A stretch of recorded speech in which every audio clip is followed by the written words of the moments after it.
kutimiza majukumu yake ili kuwa na Kristo mmoja. Kumshukuru Mungu kwa mema yote aliyomjalia kupitia maombezi ya Bikira Maria imeumbwa na Kristo mmoja. Familia ya Jacobo Luvangwa inamshukuru Mungu kwa mtoto wao kupata ajira. Wanamwombea afya njema, hekima na bidii katika kazi yake. Anamshukuru Mungu kwa kuweza kumsaidia kupata ajira serikalini. Anamwomba Mungu amuongoze katika utendaji wake ili kusiwe na chuki wala mafarakano kati yake na wafanyakazi wenzake. Pia anaomba Mungu aponye dada yake ambaye ni mgonjwa, amwekee mkono wa uponyaji, amweshee mkono wa uponyaji inaombwa na Kristo mmoja. Familia ya Frank inamshukuru Mungu kwa ajili ya mtoto wao Adrian kutimiza mwaka mmoja. Inamwombea wapenzi wa Mungu aendelee kumtetea na kutetea familia yao, na inaombea watoto wote wanaotarajia kuanza mitihani yao kidato cha 6 siku ya kesho. Mungu awabariki. Kumshukuru Mungu kwa mema mengi anayomjalia katika maisha yake. Anawaombea wote waliokuwa naye na wanaoendelea kumsaidia. Mungu awabariki na kuwajaza neema nyingi katika maisha yao. Pia anaomba Mungu amuongoze katika mitihani yake ya kidato cha 6 atakayofanya siku ya kesho ili apate faulu nzuri pamoja na Flora. Kumshukuru Mungu kwa miaka 17 ya ndoa yao. Anamwomba Mwenyezi Mungu azidishie upendo, amani, furaha na baraka wanazozihitaji katika familia na maisha yao ya ndoa takatifu. Kumshukuru Mungu kwa zawadi ya watoto. Wanaombea ulinzi wa Mungu, makuzi na mafanikio katika masomo yao, wakuwe katika sala na kumtumikia Mungu katika maisha yao ya kila siku. Kumshukuru Mungu kwa kutimiza miaka 25 ya ndoa takatifu na kumwomba awajalie ulinzi katika familia yao imaomba na mandoa. Anawaombea watoto wake Sarah, Simon na Nathan ambao wanajiandaa mtihani yao kufunga shule. Roho Mtakatifu awaangazie, wakumbuke yote na kupata ufaulu mzuri na wa juu imeombwa na mama yao. Kumwombea kaka yake John mwenye tatizo la figo apate kuamini na kupokea uponyaji imeombwa na dada yake. Anaomba ulinzi wa Mungu katika biashara yake ya mume wake. Mungu awajalie neema na baraka katika biashara zao imeombwa na Kristo mmoja. Familia ya Hermes Bulagirwa inamshukuru Mungu kwa mema yote anayowajalia na inamwombea kijana wao Henry. Mungu amuongoze vema katika mitihani yake ya kidato cha 6 atakayoanza siku ya kesho ili aweze kupata ufaulu mzuri. Familia ya Mr. na Mrs. Kakoe inamshukuru Mungu kwa zawadi ya uhai. Inamwombea watoto wao Brightness, Laurent Makoe. Mungu amsimamie na kuongoza katika mitihani yake ya kidato cha 4. Kwa maombezi ya Mtakatifu Yosefu mfanyakazi, anamwombea mtoto wake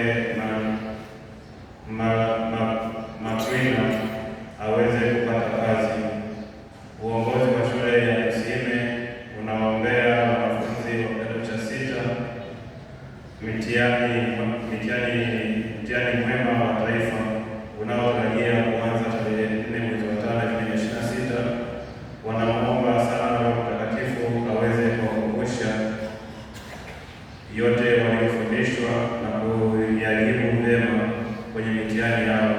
Pia wanaombea afya njema ya roho na mwili katika kipindi chote cha mitihani yao. Kwa maombezi ya Mtakatifu Yosefu Opetino, anamwombea mtoto Danasian na wajukuu Trinity na Brighton waweze kufaulu masomo yao.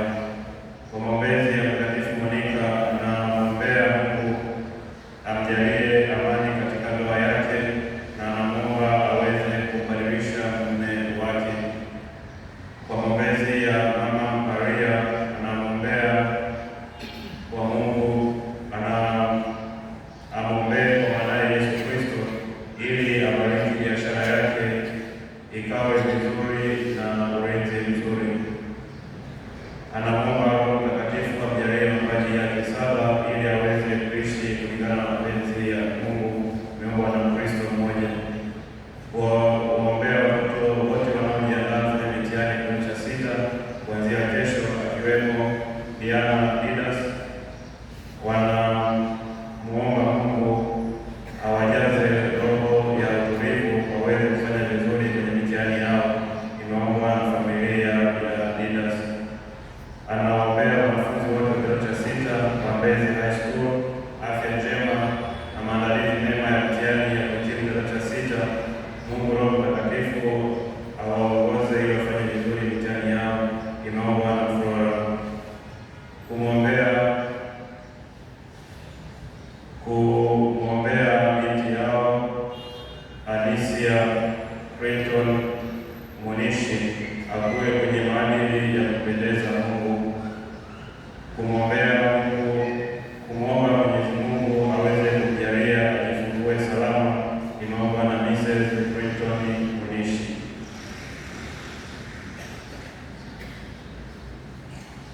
Kuombea wazazi, walezi na walimu afya njema ya mwili na roho na baraka katika maisha yao. Imeombwa na Flora. Kuwaombea wanafunzi wote wa kidato cha sita. Kumwombea mtoto wao Daniel na watoto wote wa Tanzania wanaojiandaa kufanya mitihani ya kuhitimu kidato cha sita kwa maombezi ya Mtakatifu Rita wa Kashia. Mungu awafungulie ufaulu wake ili waweze kukumbuka yote waliofundishwa na kujibu maswali yote kwa usahihi. Imeombwa na familia. Kuombea watoto wao Adela na Adelina pamoja na watoto wote wa kidato cha sita wa shule ya sekondari Henry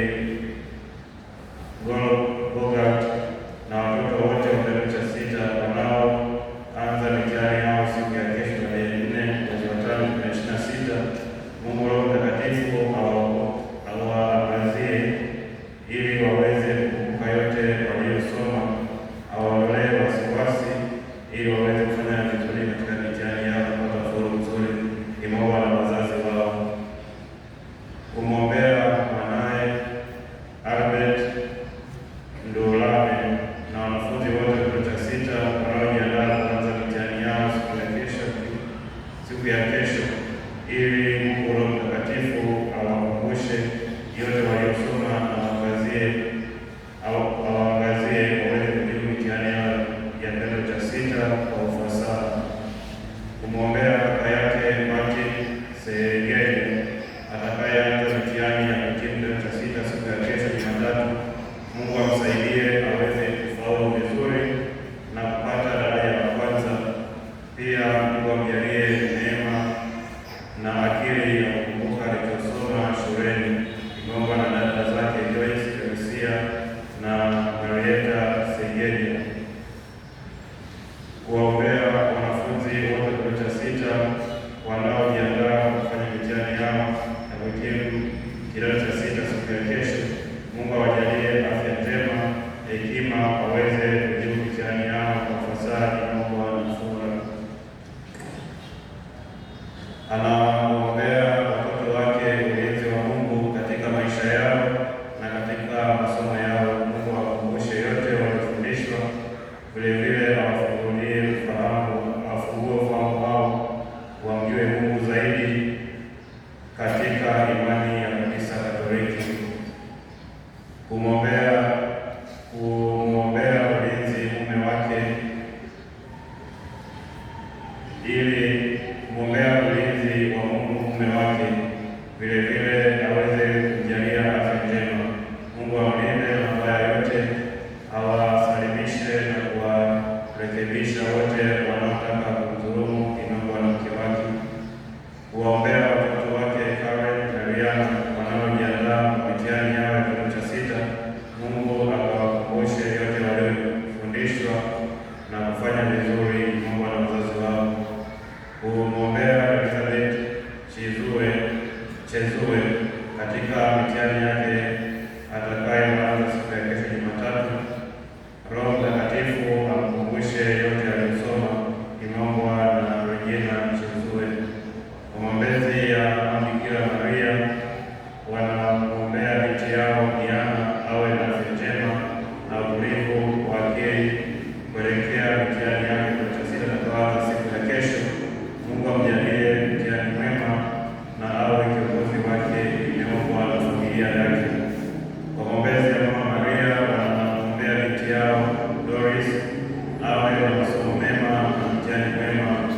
imeombwa na familia yake. Kwa maombezi ya Mama Bikira Maria, wanaombea mtoto wao wanafunzi wa kidato cha 6 wa Msolwa St. Gaspar Sekondari wafanye vizuri katika mitihani yao ya taifa ya kidato cha 6 unaotarajia kuanza siku ya kesho, imeombwa na wazazi wake. Kwa maombezi ya Mtakatifu Joseph wa Cupertino, wanamwombea mtoto wao Amanda maandalizi mema unapojiandaa kufanya mtihani wake wa kidato cha 6 utakaoanza siku ya kesho. Roho Mtakatifu amwangazie na kumkumbusha yote aliyosoma katika chumba cha mtihani chake cha mtihani na hatimaye kupata matokeo mazuri. Familia ya Bwana na Bibi Webe Wainunu wanamwombea binti yao Faith Wainunu anayeanza kesho mtihani ya taifa kumaliza kidato cha 6. Mwenyezi Mungu amwezeshe kufanya vizuri katika mtihani wake. Kumwombea mtoto wake anayemaliza kidato cha 5 kwenda kidato cha 6. Mungu amwezeshe kuwa na utulivu na hekima ili aweze kufanya vizuri zaidi katika masomo yake na kuweza kumtumikia Mungu zaidi, imeombwa na wazazi. Kumwombea mwanaye Pauline George na wanafunzi wenzake, Mwenyezi Mungu aongoze na kuwasimamia katika mitihani yake atakayoanza siku ya kesho tarehe 8 mwezi wa 5 2026, na Roho Mtakatifu awakumbushe yote waliosoma, imeombwa na mama yake.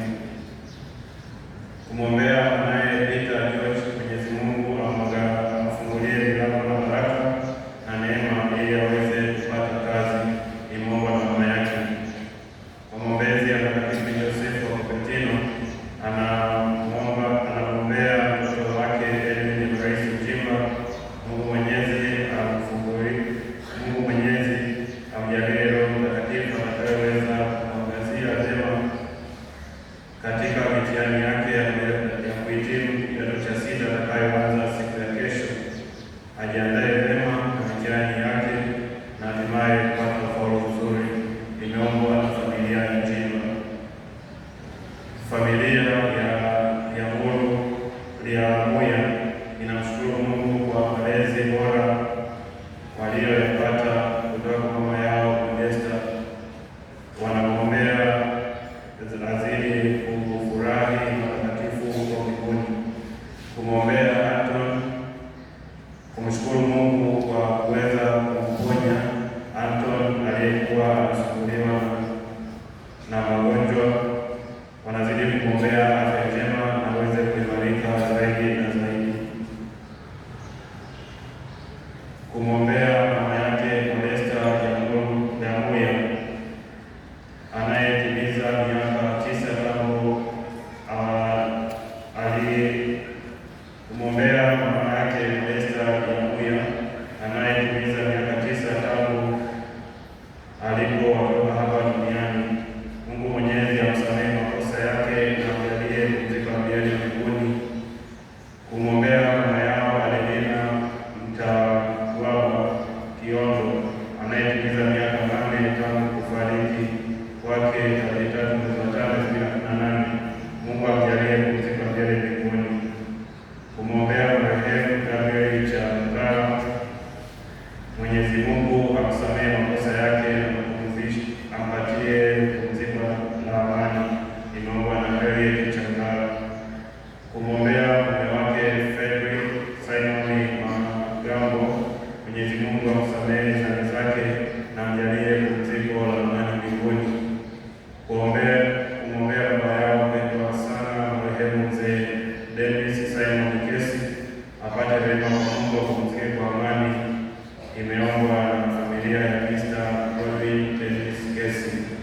Kumwombea marehemu Paulina Bibi, Mwenyezi Mungu amsamehe makosa yake na amjalie pumziko la amani mbinguni, imeombwa na jumuiya ya Mtakatifu Scholastica. Kuwaombea marehemu Mwalimu Edina Sara Kiyango na Dr. Martin Kiyango. Mwenyezi Mungu awasamehe makosa yao na wajalie furaha na amani katika ufalme wake mbinguni.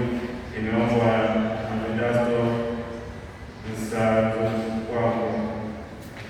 Kumwombea marehemu Gilbert Bekio Lukatika. Mwenyezi Mungu amsamehe dhambi zake, apumzishe kwa amani milele mbinguni. Imeombwa na Happiness Lukatika. Kumwombea marehemu Reverend Mchimba. Mungu amjalie kupumzika na amani mbinguni. Imeombwa na familia ya Mchimba. Wanajumuiya ya Hedegada inamshukuru Mungu kwa maisha ya Paulina Didi. Wanaomba Mungu amsamehe makosa yake na amjalie kupumzika na amani mbinguni. Kumwombea marehemu Sawai Anatori Mweyo. Mwenyezi Mungu amrehemu makosa, amjalie furaha milele katika ufalme wake mbinguni. Imeombwa na Mamelda Mweyo. Kuwaombea marehemu Mama Anatori Katunzi, Mama Aurelia. Kuombea marehemu Mama Aurelia Katunzi, Anatori Katunzi, Peter Anatori Katunzi, Johannes Anatori Katunzi, Amelia Severia. Mwenyezi Mungu awasamehe makosa yao na ajalie kupumzika milele mbinguni. Kuombea marehemu Mama Agata Protas Kinabo, Mzee Protas Kinabo, Proskovia Protas Kinabo na Chloe Protas Kinabo. Mungu awarehemu makosa yao na ajalie kupumzika milele mbinguni. Kuombea marehemu familia ya Geras Mashigini. Mwenyezi Mungu awasamehe makosa yao na wajalie furaha na kupumzika milele mbinguni. Imeombwa na Mamelda Mweyo. Kumwombea marehemu Mzee Wena Sanga. Mwenyezi Mungu amsamehe makosa yake na mjalie kupumzika na amani mbinguni. Imeombwa na familia ya Festo Sanga. Kuombea marehemu Askofu Elias Mchone, Joseph Mchuki, Monica Mboya,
mama yao Adelina Munishi, Modesta Munishi, marehemu wote wa ukoo wa Munishi, Kasiba Mosha, Priscilla Mosha, Nashoni Mosha, Felista Mosha, Andrea Mosha na marehemu wote wa ukoo wa Mosha.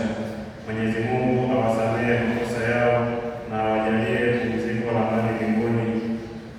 Kumwombea mama yake Albina Minja ambaye ametimiza siku 102 tangu kufariki kwake mwaka huu 2026. Mwenyezi Mungu amsamehe makosa yake na azidi kumjalia pumziko la milele mbinguni. Imeombwa na familia ya Leo Minja. Kumwombea Bibi Albina Minja ambaye ametimiza siku 102 tangu kufariki kwake. Mwenyezi Mungu amsamehe makosa yake na azidi kumjalia pumziko na furaha milele katika ufalme wake mbinguni. Imeombwa na wajukuu wake Karen Minja na Karisa Minja.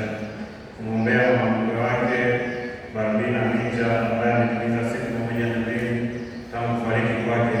Mwenyezi Mungu amsamehe makosa yake na azidi kumjalia pumziko la milele katika ufalme wake wa mbinguni. Imeombwa na mke wake Stella Minja. Kumwombea kwa Mungu kijana wake Chris. Kumwombea kwa Mungu kijana wake ili Mwenyezi Mungu amjalie kufanya vyema katika masomo yake ya kidato cha 6 atakayoanza siku ya kesho. Imeombwa na familia moja. Kumwombea Paris Roman.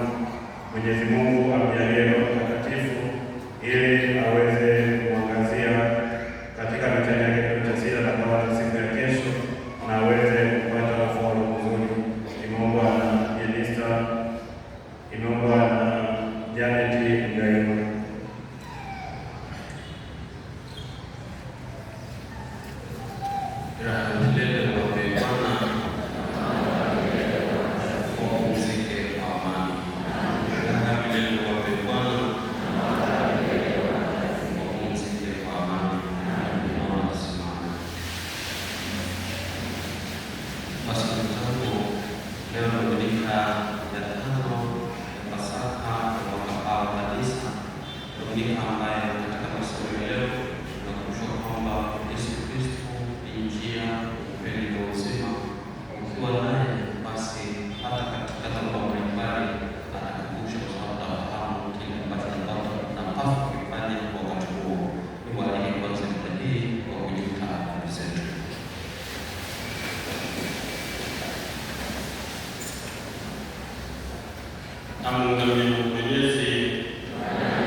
Somo la kitabu cha Matendo ya Mitume. Siku zile wanafunzi walipokuwa wakiongezeka hesabu yao, palikuwa na manung'uniko ya Wayahudi wa Kiyunani juu ya Waebrania kwa sababu ya wajane wao waliosauliwa katika huduma ya kila siku. Wale tenashara wakawaita jamii ya wanafunzi, wakasema, haipendezi sisi kuliacha neno la Mungu na kuhudumia mezani. Basi ndugu, chagueni watu 7 miongoni mwenu walioshuhudiwa kuwa wema, wenye kujawa na Roho na hekima, ili tuwaweke juu ya jambo hili, na sisi tutadumu katika kuomba na kuhudumia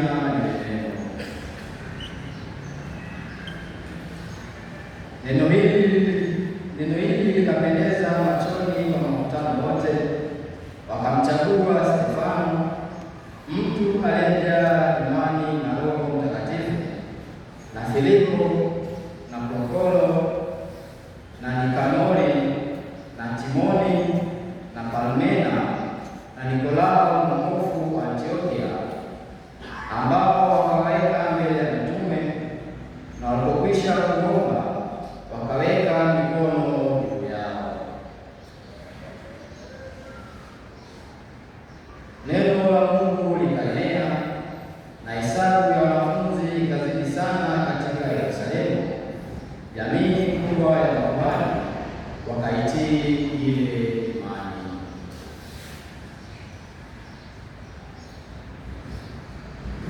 Neno la Bwana.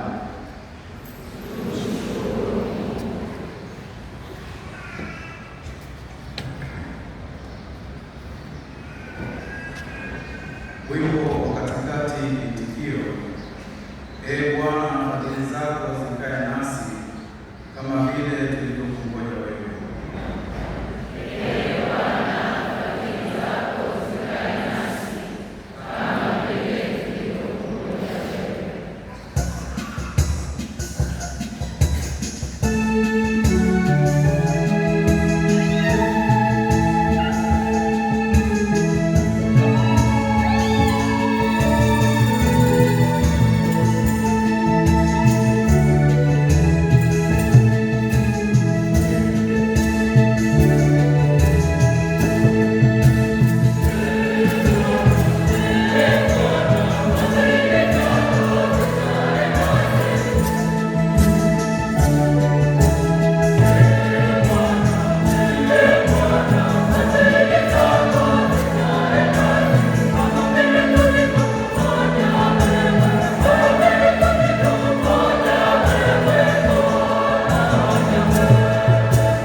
Ni nani kama mawe yaliyo hai mmejengwa mwenye nyumba ya Roho?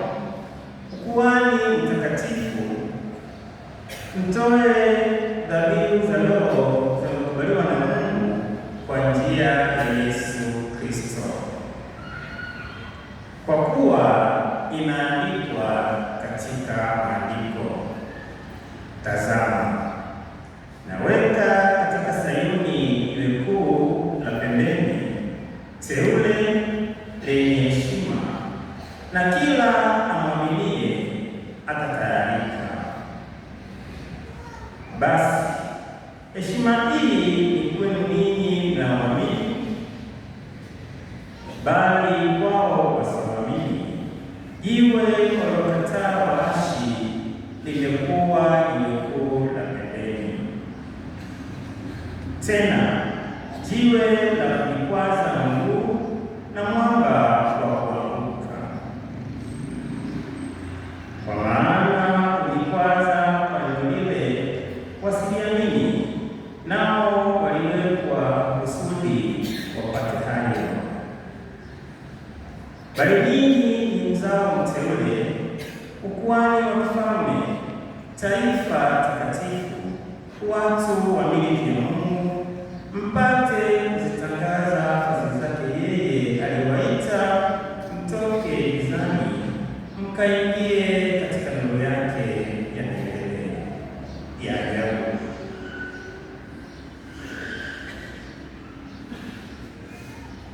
Neno la Bwana.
Yesu aliwaambia wafuasi wake, msifadhaike mioyoni mwenu, mwaminini Mungu, niaminini na mimi.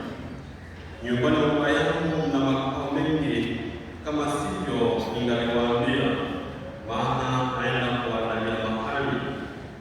Basi mimi nikienda na kuwaandalia mahali, nitakuja tena na kuwakaribisha kwangu, ili nilipo mimi nanyi mwepo, nami niendako mwaijua njia. Tomaso akamwambia, Bwana, sisi hatujui uendako, nasi twaijua njia. Yesu akamwambia, mimi ndimi njia na ukweli na uzima. Mtu haji kwa Baba ila kwa njia ya mimi. Kama mngalijua mimi, mngalimjua na Baba. Tangu sasa mnamjua, tena mmemwona. Filipo akamwambia, Bwana, utuonyeshe Baba inatosha. Yesu akamwambia, mimi nimekuwa pamoja nanyi siku hizi zote, wewe usinijue Filipo? Aliyeniona mimi amemwona Baba. Basi wewe wasemaje, utuonyeshe Baba? Usadiki ya kwamba mimi ndani ya Baba na Baba yuko ndani yangu? Hayo maneno niliyowaambia mimi siyasemi kwa shauri langu, lakini Baba akaye ndani yangu huzifanya kazi zake. Ni sadiki ya kwamba mimi ndani ya Baba na Baba yuko ndani yangu. La msadiki hivyo, sadikini kwa sababu ya kazi zenyewe. Amin, amin nawaambieni, yeye aniaminie mimi, kazi nizifanyazo mimi, yeye naye atazifanya, na kubwa kuliko hizo atafanya, kwa kuwa mimi naenda kwa Baba. Neno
tumsifu Yesu Kristo.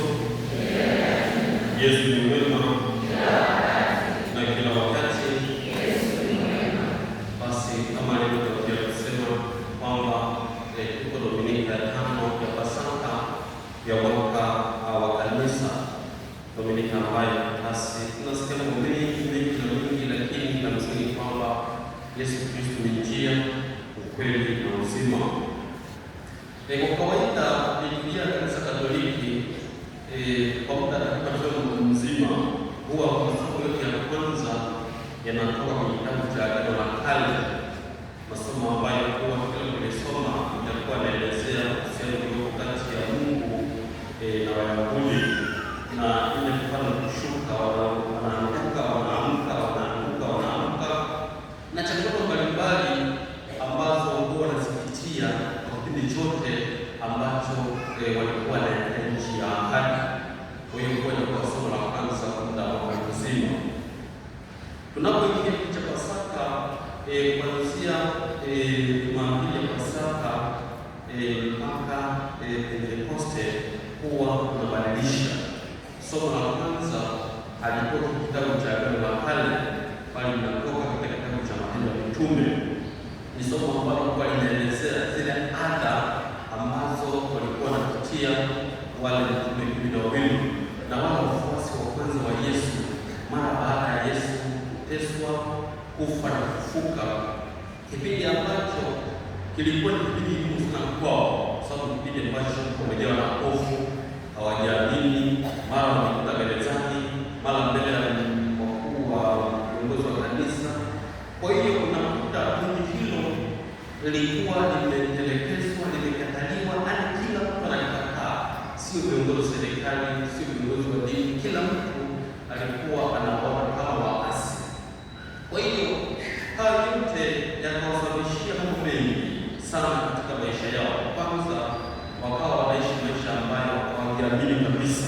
Muda mwingi wanajifungia, wanakimbia, wanakwenda magerezani, hawajua wafanye nini. Ndio maana mara nyingi siku hizi tunakuta mitume, utakuta hata wanapokuwa magerezani, mara kwa mara utakuta wanaelezea kwamba wanakwenda wanasali, wanafanya hivi, unaweza kuona Sila wakisali na kufunguka, wakipewa mbele ya viongozi wa kanisa, basi wanaambia sisi ndio tunaongea, isipokuwa na hatuoni kwamba kwa nini tusiongee, tuongee na kwa Mungu, kumtii ni bora kuliko binadamu. Kuna kipindi ambacho kimekuwa na mambo mbalimbali na kimekuwa na maadui wengi nje, na saa nyingine pia kundi hili linawanyika sana. Lakini cha kushangaza, kusoma kitu kizuri sana kama cha mitume na hata somo la kwanza la leo, utakuta jinsi walivyokuwa na ndama na watu mbalimbali, maadui mbalimbali, jinsi magonjwa kuongezeka, ndio hapo waliweza kupata nguvu. Kanisa hadi siku inaongezeka, siku inaongezeka, na kuwashambulia wanaongezeka, wanapata nguvu, wanakuwa na umoja mkubwa sana. Kwa hiyo kanisa la kwanza lilikuwa na maadui wengi sana kutoka nje, na hiyo haikuwatisha bali iliwatia nguvu. Lakini ndio tofauti mkubwa leo. Somo la kwanza la leo ni kwamba sasa adui anatoka nje. Sasa ukisoma kuanzia sura ya kwanza mpaka ya 6, adui alikuwa anatoka nje, anashambulia na wakaanza kujizatiti na kuwa wamoja na kupata nguvu zaidi. Lakini leo kuna tofauti. Adui sasa anatoka nje, anatoka ndani, na adui anatoka ndani anakuwa hatari sana. Na ndio maana hata mitume wakaanza kuona kwamba sasa kinachokuja hivi kinakuwa na hatari mno. Kama kusema vizuri, sio kwamba siku zile wanafunzi walikuwa wakiongezeka na hesabu yao, hesabu ilikuwa inaongezeka siku kidogo nje. Lakini kila wakati unapokuwa unazidi kukua, unaanza kupata mapaka mbalimbali. Hapa kulikuwa na Wayunani, Wagiriki na Waebrania, watu kutoka pande mbalimbali za dunia walikuwa washaanza kujiunga, na hatua kwa hatua kwanza kama kwa ubaguzi fulani, kwamba kwa mfano siku ya leo ili kundi la Wayunani, watu kutoka Ugiriki wakaanza kunung'unika kwamba wao wajane wao hawapati haki ya msingi ukilinganisha na kundi lile la Waebrania. Ndio hapo mitume wale 12 wakaanza kuona sasa, kama kushana na muniko, sasa hii vita hatupigani na ulimwengu, bali adui yashinda katika ndani. Ndio hapo nasema kwamba wale tanasha wakakaa waita watu wote na wakawaambia, isingekuwa vyema sisi kudumu mezani na kuliacha neno. Wakatamani basi miongoni mwa kundi hilo kubwa wachague baadhi ya watu wenye elimu ya hekima, maarifa na busara, ili kuweza kuongoza, kuweza kutoa huduma mbalimbali katika kundi hili kubwa kabisa. Ninaposoma somo la kwanza nalielewa kwa undani vizuri mno, kwa sababu wanachokipitia mitume ni zaidi kile kidogo kabisa moja kwa moja. Mchukue mfano kwamba saa nyingine pia kuna ujenzi mbalimbali kwa kwetu wa hapa na pale. Kwa hiyo unapokuwa ujenzi unaona watu mbalimbali ambao muda mafupi hapa na pale. Kwa hiyo hawa watu unakuta saa nyingine huyo amepigia mfuko wa simenti, huyo amepigia nondo, nono, ameweka hiki. Kwa hiyo kama bado sasa unapoenda unakuta simenti imeenda, nono imeenda, utakuwa na hasira zaidi na kutoa mafuta na kubana. Ukitoka kwa video unakuwa unaunganisha kumsaidia Kristo. Hata huko ukakutana kwa simenti na nono, ndio ndio kuunganisha. Kwa unajikuta maana kutoka hali hiyo mimi sifanyi hiyo kazi, naitaka kutoka kwa msaidizi au nikikuta na kazi nyingi na kwepa ndio kwamba ndio tunapokuwa na ugawishi afadhali ndio kutakuwa sio vizuri, kwa sababu ukishakuwa na hasira na mtu anapaswa kupata kuingia, alafu unamrudisha mtu mwingine, saa nyingine sio afya. Kwa hapo ndio sasa wanakwenda kutia haya kwamba sasa huko unatakiwa uimarishe kidogo na mwingine yaendelee, lakini sasa ndio wakaamua kuchagua hao ili kutenganisha vitu viwili. Kwa hiyo ni muhimu, lazima mtu mwingine aendelee, hiyo ndio pia nini yaendelee bila kupunguza chochote kile, na ndio hapo wakaamua kuchagua kwa mashemasi sawa. Lakini katika sifa nyingi ambazo wamezielezea kwa mashemasi kwamba kicha kuchilia mbali kwamba wanapaswa na hekima, wawe na busara na wakaombea mtakatifu ambaye atawaongoza katika hayo yote. Jambo la msingi ambalo tunasisitiza sana katika somo hilo la kwanza ni kwamba hawa watu wanaochaguliwa wasio binafsi, yaani hakuna kitu kibaya kama binafsi, hasa inapokuwa swala zima la huduma, kwamba njia pekee ya kuondoa hii vita kutoka ndani ni kuchagua watu ambao sio binafsi. Sio tu kwamba wenye hekima na busara, kwa hiyo na busara ni kwa nini binafsi. Kwa hiyo hapo hata sasa kuna viongozi mbalimbali kwa kiasi kama mbalimbali zinasaidia sana. Kwa mfano ndio nimesema kama tangu ujenzi kwamba naona wao hata vizuri na waachia na kuachia wao ili jeshi la polisi kutoka chini ili nisinatike sana na zile kuongeza hapo kutozalisha chini kuongeza majukumu. Lakini wakati huo kama kiso katika zile sifa moja ya msingi, ona sifa ya kwanza, sifa ya huduma, sifa ya kuwa unachokifanya unakifanya kwa ajili ya utukufu wa Mungu na ukifanya kwa sababu kwa binafsi, ndio hapo ndio kuna mbiko baadhi mbalimbali hawa kwa Bwana kuna Yunani, kuna Waebrania, kuna Wakorintho, kutoka kwa mwisho wa muda inakuwa sio kanisa bali ni kundi la binafsi ambalo wanafaidika na nguvu za kanisa. Lakini hii ikitia kama hivyo, hii inasaidia hata kwenye hata kwenye ndoa. Kwenye ndoa unapokuta vita wanandoa wanashambuliwa labda na mkwe, mashemeji na wengine, huwa mara nyingi sio shida sana. Ni shida ambayo kama baba na mama kuunganika, haya mashambulizi kutoka nje na kesi ya vita. Lakini katokea sasa vita ni watu wawili, baba na mama. Hiyo vita ni kubwa na ni ngumu, inaanza kuanzia watoto au wenyewe wanafanya nini inakuwa zero kabisa. Kwa siku ya leo tuone kimoja tu cha msingi katika somo la kwanza kwamba unapoishi duniani una vita aina mbili. Kuna vita kutoka nje, maadui mbalimbali kutoka nje, na maadui kutoka nje hata kwa kiasi gani, kiasi gani bado kama umesimama, hakuna njia ya kudhibiti. Lakini ogopa adui anayekupanda, ni adui hatari, na huyo akishaingia ni hatari mno. Na ndio maana hata na hao walipoteza baada tu ya kumruhusu Shetani akaingia katikati na akawagawanya, akawatenganisha, na ndio hapo kila kitu kilibadilika.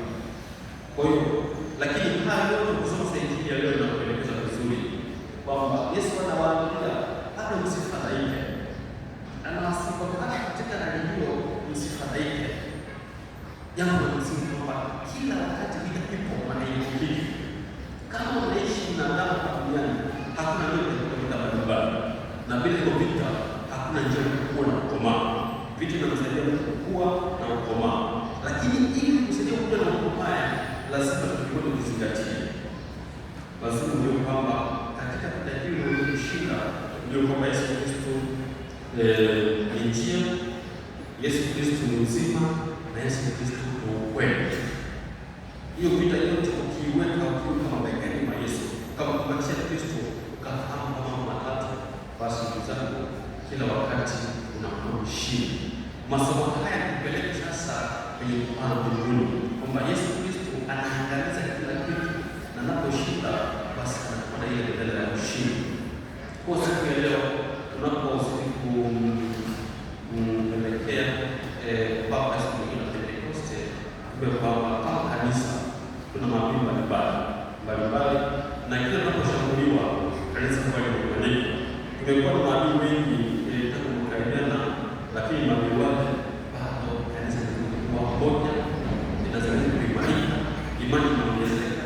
Kwa hiyo kwa sababu maombi kutoka nje, jambo la kuomba Mungu sio kupata abibu kutoka ndani, na hata kutoka ndani basi viongozi wa kanisa wakae chini haraka sana, kama walivyofanya mitume na shambao. Basi haya manunguniko au ada mbalimbali zinasuluhishwa haraka iwezekanavyo, lakini mwisho kabisa masuluhisho hayo lazima yaendane na kujua kwamba Yesu Kristo ni njia, ukweli na uzima. Tukiyazingatia hayo, basi kanisa hili hakuna hata mlango mmoja utashinda hata ile milango ya kuzimu. Kwa jina la Baba na Mwana na Roho Mtakatifu.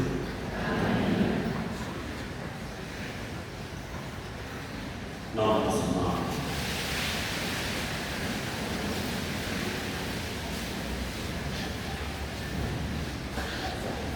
Nasadiki kwa Mungu mmoja,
usichoke kutuangalia tusipotee katika njia ya kufuata, ili kufikia unapokaa wewe, Bwana.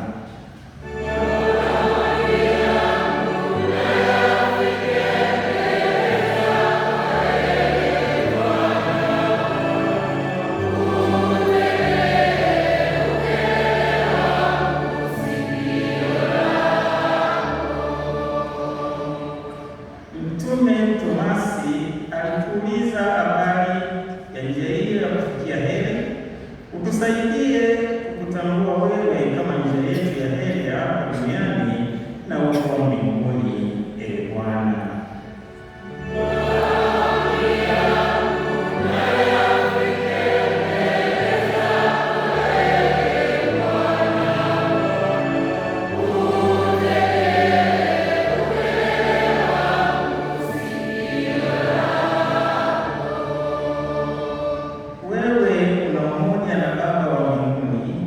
Utusaidie kupokea mafundisho yako na kuyafuata katika maisha yetu ya kila siku, Bwana.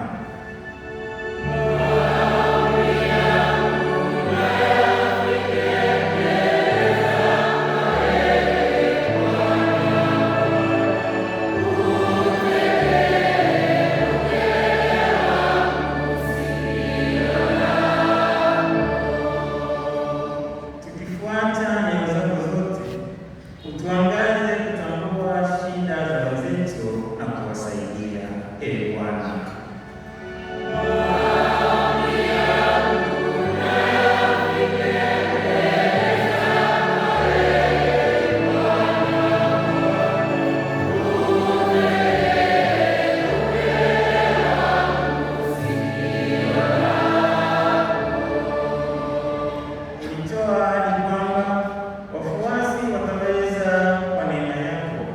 Tenda makubwa, utupe ujasiri wa kuendeleza ujumbe wako mbele ya watu na kuongoza katika njia yako, Bwana.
Inawapeleka